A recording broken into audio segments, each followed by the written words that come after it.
Hi guys, ayan nakakadismaya naman. Ang dami kong nababasa dito sa Twitter, pangalan ni Kim.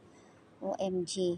Bakit nga ba hindi nila tantanan si Kim Cho sa pambabash?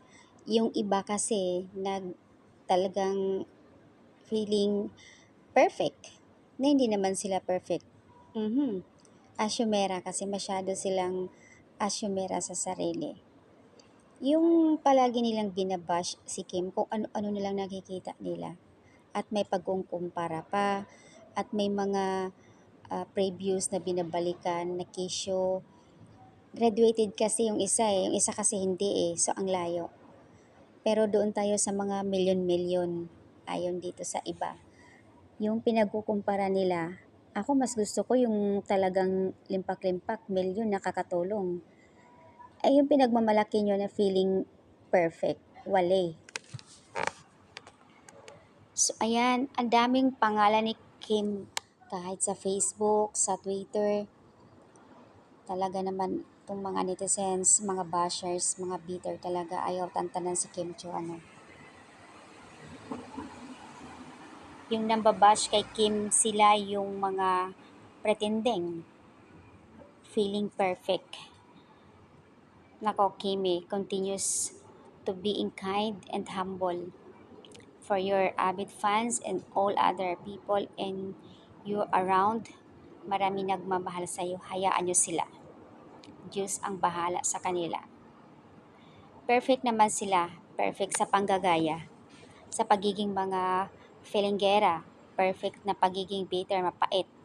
Ganyan yung mga taong masyadong umaasa, mga feeling great.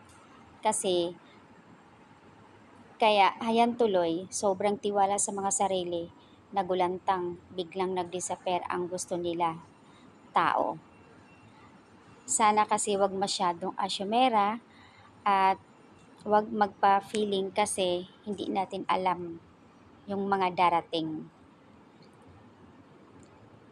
Minsan nakakairita din yung mga daming mga nambabash kay Kim Kung ano-ano na lang nakikita nila. Ano kaya yung inggit? Siguro, kaya mabuti tahimik lang.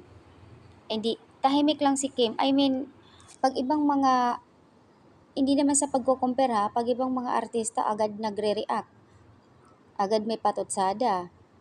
Pero si Kim kahit anong bash sa kanya, napakatahimik, humble lang talaga siya.